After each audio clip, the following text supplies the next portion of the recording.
नमस्कार मित्रों, अनंत कथा सागर चैनल में मैं डॉक्टर आदित्य पारेशरी आपका फिर स्वागत करता हूं।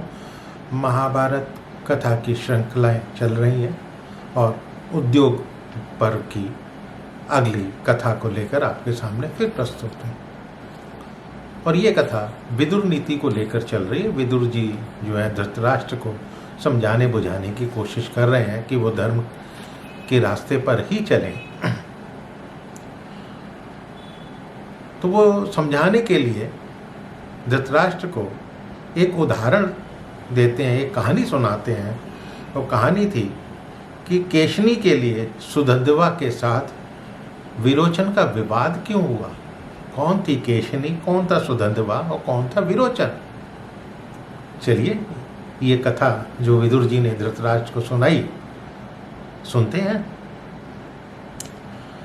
एक समय की बात है, एक केशनी नाम की एक सुंदर कन्या सर्वश्रेष्ठ पति को प्राप्त करने की इच्छा से वो स्वयंवर में उपस्थित हुई।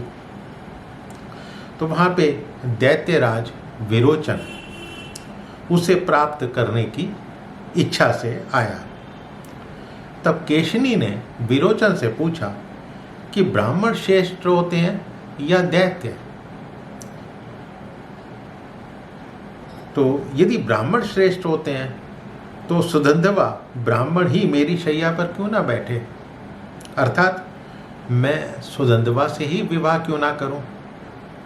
तब विरोचन बोला कि हम प्रजापति की संतान होने के कारण श्रेष्ठ हैं। ये सारा संसार हम लोगों का है। हमारे सामने देवता क्या हैं और ब्राह्मण क्या चीज़ है। केशनी बोली, विरोचन हम इसी जगह कल की प्रतीक्षा करें। प्रातःकाल सुधन्वा आएगा, तब तुम लोगों को एक साथ मैं देखूंगी, तभी फैसला करूंगी। विरोचन बोलता है, ठीक है, जैसा तुम कहती हो। अगले दिन प्रातः जो है सुबह सुधन्वा वहां पर पहुंचा। तो केशनी और विरोचन दोनों वहां पर उपस्थित थे। केशनी ने उसका स्वागत सत्कार किया। तब सुधन्वा विरोचन से बोला, मैं तुम्हारे इस सोने के सिंहासन को केवल छू सकता हूँ, साथ बैठ नहीं सकता, क्योंकि तब हम दोनों एक समान हो जाएंगे।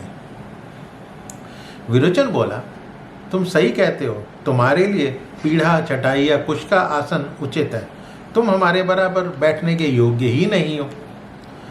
सुधन्वा बोलता है, पिता पुत्र एक साथ एक आसन पर बैठ सकते हैं।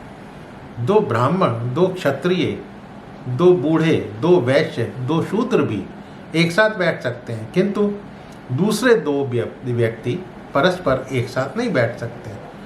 तुम्हारे पिता प्रहलाद यानी विरोचन के पिता प्रहलाद नीचे बैठकर ही उच्च आसीन पर आसीन मुझ सुधन्वा की सेवा किया करते हैं। तुम बालक हो, तुम्हें कुछ भी ज्ञान नहीं है। विरोचन बोला, सुधन्वा मैं सोना, गौ, घोड़ा और धन की बाजी लगाता हूँ। हम दोनों चलकर किसी जानकार के पास जाकर पूछते हैं कि हम दोनों में से श्रेष्ठ कौन है। तो सुधन्वा बोलता है कि ऐसा है कि धन को तो तुम अपने पास रखो, हम दोनों जान की बाजी लगाते हैं और तुम्हारे पिता से ही चलकर पूछते हैं कि श्रेष्ठ कौन है। दोनों क्रोध में भरे हुए प्रहलाद के पास पहुँचे। तो प्रहलाद देखकर आश्चर्य में पड़ गए, सोचने लगे कि ये एक दूसरे के जानी दुश्मन आज एक साथ यहाँ पर कैसे आ रहे हैं। फिर अपने पुत्र विरोचन से बोले, क्या सुधन्वा से तुम्हारी मित्रता हो गई है। तो विरोचन बोला, नहीं, हम लोग जान की बाजी लगाकर आपसे एक बात पूछने आए हैं, आप सच बोलें। तब प्रहलाद सुधन्वा से बोले, ब्राह्मण कल तुम मेरे पूजनीय अतिथि हो। मैंने तुम्हें दान देने को एक मोटी ताजी गाय रखी हुई है। सुधन्वा बोला, तुम मेरे प्रश्नों का ठीक उत्तर दो, इधर उधर की बात मत करो। ब्राह्मण श्रेष्ठ है या विरोचन। तो प्रहलाद बोले कि मेरे एक ही पुत्र है, इधर तुम स्वयं उपस्थित हो, भला तुम दोनों के विवाद में मैं मनुष्य क्या निर्णय दूं। सुधन्वा बोला, तुम अपने पास जो भी धन हो अपने पुत्र को दे दो, मुझे नहीं चाहिए, लेकिन मेरे प्रश्न का उत्तर ठीक ठीक दो। तो प्रहलाद पूछते हैं सुधन्ववा से कि जो सत्य ना बोले उसकी स्थिति क्या होती है। सुधन्ववा कहता है कि सौत वाली स्त्री, जुए में हारा हुआ जुआरी, भाड़ ढोने वाले मनुष्य की रात में जो स्थिति होती है वही उल्टा न्याय देने वाले की होती है।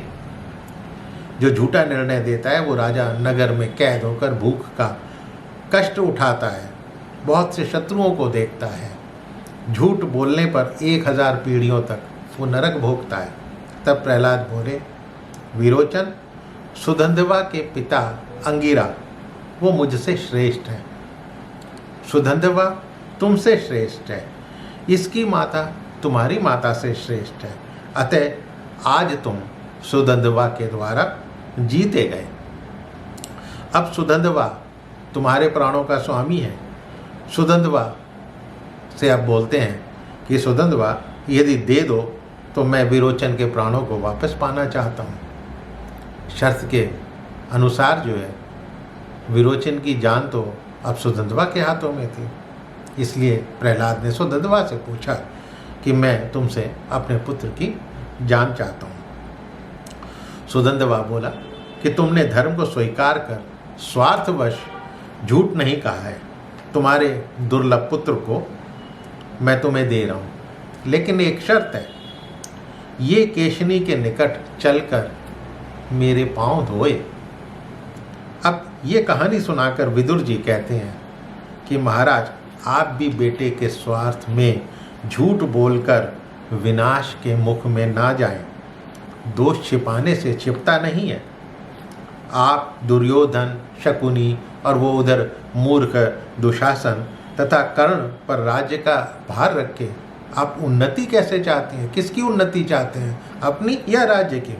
पांडव आप में पिता के समान भाव रखकर वो देखते हैं, वो श्रेष्ठ हैं, सर्वगुण संपन्न हैं, फिर उनके साथ आप पुत्रवत व्यवहार क्यों नहीं करते? तो आज की सुधन्ववा और विरोचन की कहानी को यहीं विराम देता हूँ।